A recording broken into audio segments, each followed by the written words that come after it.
Assalamualaikum warahmatullahi wabarakatuh, sahabat semua. Jumpa bersama saya Devri, tentunya dalam acara Menawan Memperindah Tilawah Al-Quran. Apa saja yang akan kita bahas? Tentunya saya di sini tidak sendirian. Saya sudah ditemani dengan salah seorang narasumber yang luar biasa, masya Allah. Beliau adalah Ustadz Rizky Faisal. Assalamualaikum Ustadz. Masya Allah, Waalaikumsalam. sehat. Alhamdulillah, sehat. Ustadz, hari ini Gimana? lagi free ya. Saya undang ke Alhamdulillah. sini ya, Mm-mm. nggak keberatan ya, Ya. masya Allah.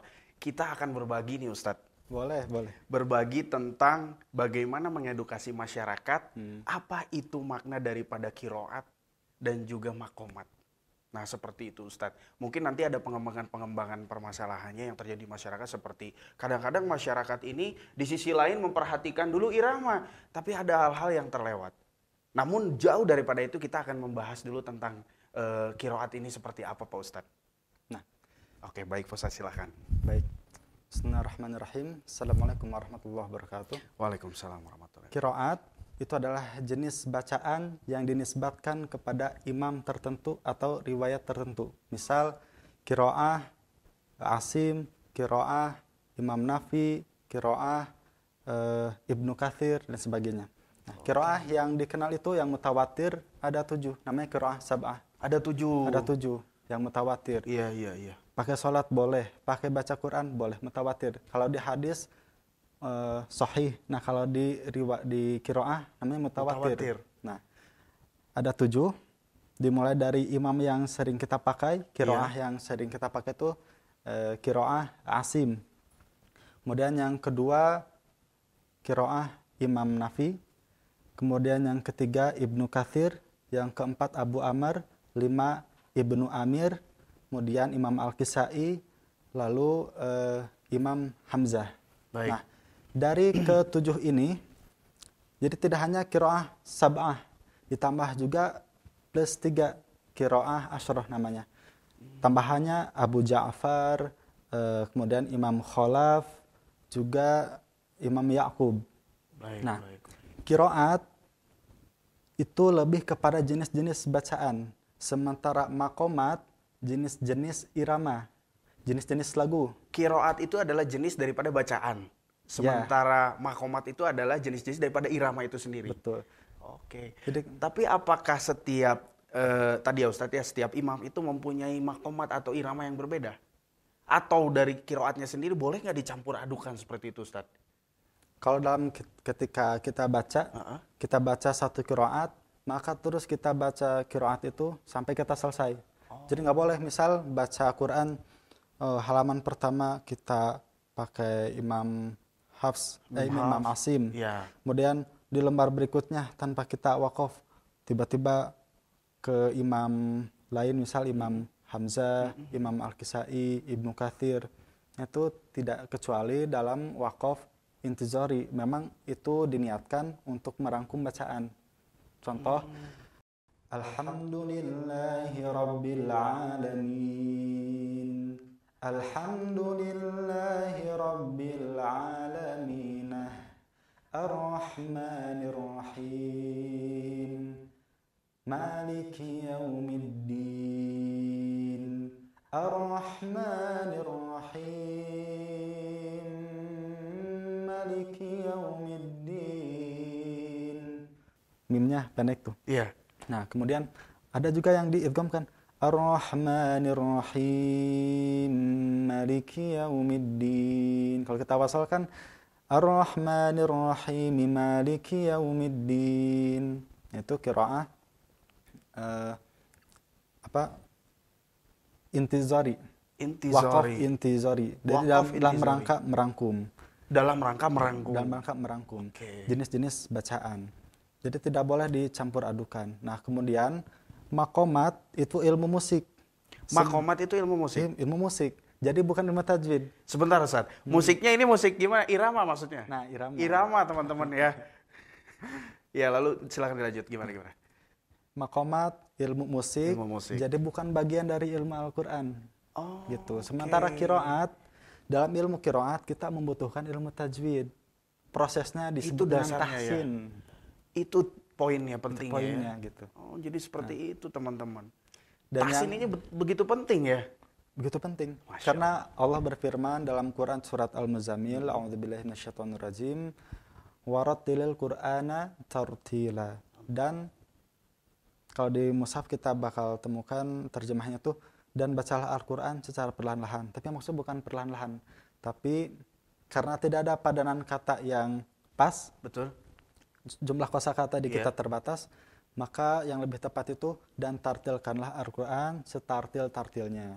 Tapi apa yang dimaksud dengan tartil? Tartil itu menjaga kaidah tajwid, dimulai dari makharijul huruf, sifatul huruf, hukumnya, waqaf wal ibtidanya, cara berhenti, cara memulai.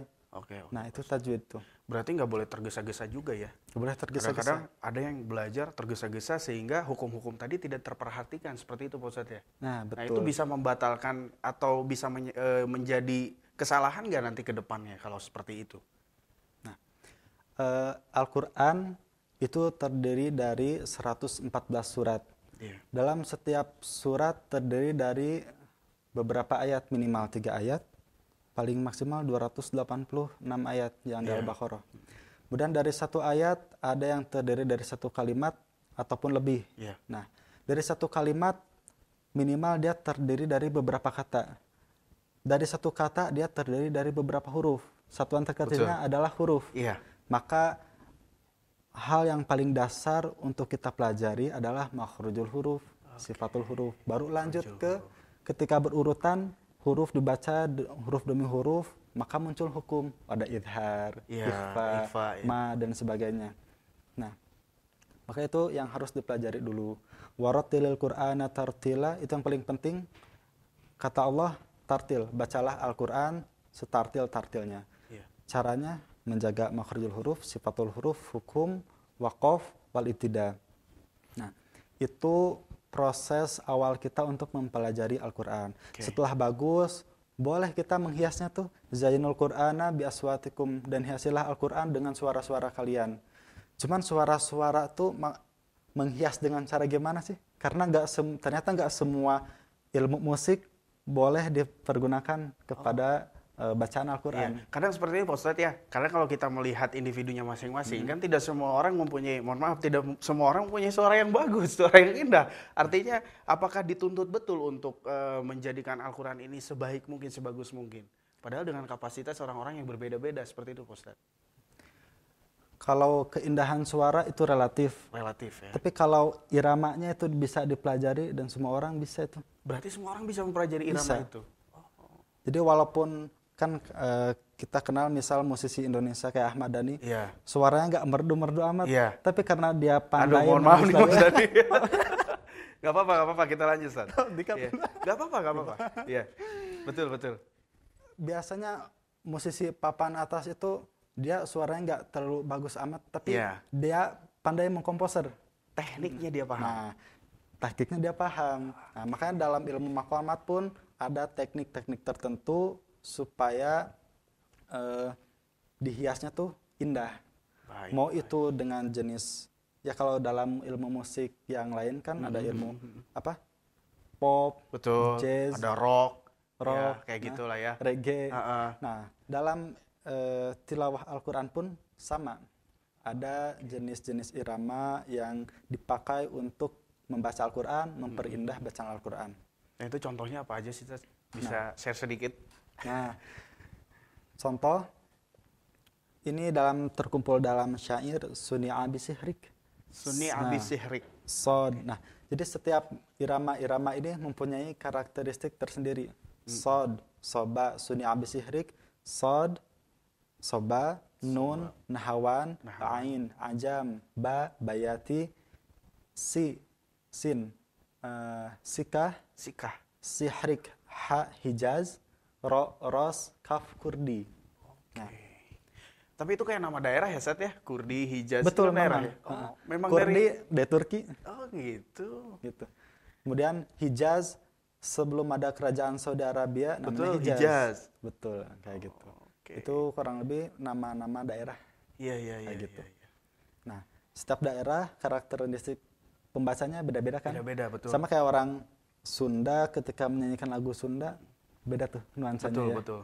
Sunda lembut, kalau Jawa lebih gimana lebih gitu, mendayu-dayu mendayu-dayu gitu ya. gitu. Iya, Ustaz. Nah, Berarti di sejauh pembahasan tentang tadi irama ya, tentang nada Al-Qur'an itu sendiri, kembali lagi kepada pembahasan kita makomat.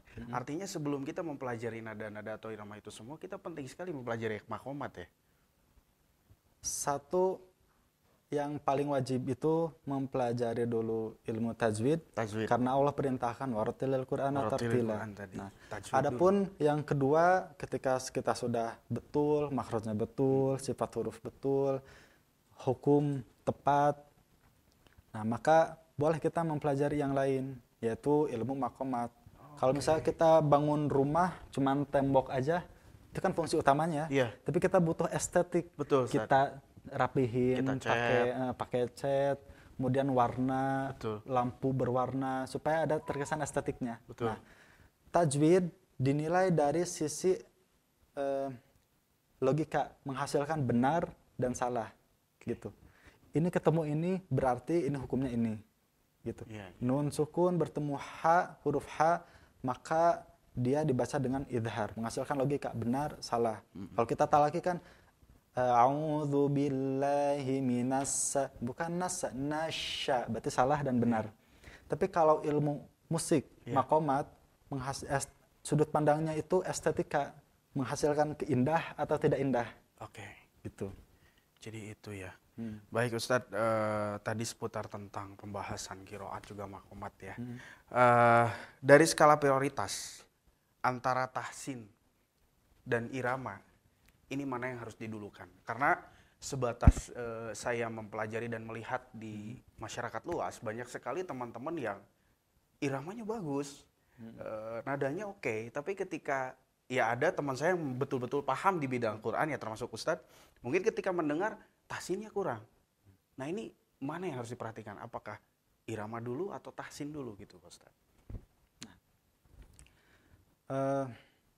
Allah Subhanahu wa taala kan memerintahkan kita warattilil Qur'ana tartila, dan bacalah oleh kalian Al-Qur'an itu secara tartil. Nah, maka kewajiban yang pertama kali adalah kita membaca dengan benar. Karena ketika kita membaca Al-Qur'an itu hanya dua kemungkinan. Benar Atau salah? dan salah. Kalau benar alhamdulillah, tapi kalau salah ada dua cabang lagi tuh. Iya. Kesalahan dalam membaca Al-Qur'an disebut dengan lahan. Nah, lahan adalah lahan jali, ada lahan khafi. Jali sampai buah makna, bersumber dari makhrajul huruf dan harokat. Kalau lahan khafi, sumbernya dari hukum. Misal idhar dibaca ikhfa, ikhfa dibaca idhar, idgham dibaca ikhfa, dan sebagainya. Nah, 4 madhab sepakat kalau kita dalam sholat membaca Al-Fatihah. Al-Fatihah kan bagian dari rukun. Betul, rukun sholat. Iya. Nah, apabila kita membaca Al-Fatihah ada lahan jalinya, lahan yang sampai mengubah makna, kesalahan yang sampai mengubah makna, maka sholatnya nggak sah. Maka yang pertama kali harus kita pelajari, wajib kita pelajari, dan sangat wajib adalah tahsin. Tahsin. Tajwid, Allah, ya. Prosesnya disebut dengan tahsin, membaguskan. Prosesnya tahsin, Ilmunya metode ilmu pembelajarannya tajwid. Masya Allah. Gitu. Iya. Masya Allah. Jadi teman-teman semua, sahabat semua, begitu pentingnya mempelajari Al-Quran dimulai dari dasar dulu. Terutama kita harus memperhatikan tentang ilmu tajwidnya. Dan kita mengajak semua buat teman-teman untuk sama-sama kita belajar tahsin, ya. Karena nanti juga ke depannya ini akan menjadi salah satu program kita. Dan insya Allah sebenarnya sudah berjalan. Namun kita nanti akan membahas seperti apa itu tahsin, seperti apa itu tajwid di pertemuan selanjutnya. Dan insya Allah kita akan selalu ditemani oleh Ustadz Rizky ya. Masya Allah, mudah-mudahan Ustadz disehatkan selalu oleh Allah Subhanahu Wa Taala, diberikan kemudahan, kelancaran dalam memberikan ilmu untuk kita semua. Termasuk saya Ustadz, saya ini masih butuh belajar banyak, Masya Allah. Dan mudah-mudahan ini bisa membimbing sahabat-sahabat semua yang ada di rumah. Ya Ustadz ya. Juga kita berterima kasih kepada teman-teman semua yang sudah mengikuti acara kita. Jangan lupa like, komen, dan subscribe. Ikutin terus agenda-agenda kita, acara-acara kita di program Menawan, memperindah tilawah Al-Quran. Insya Allah kita ketemu lagi di lain waktu. Saya undur diri Ustadz, pamit. Jazakumullah khairan katsiran. Baik. Assalamualaikum warahmatullahi wabarakatuh.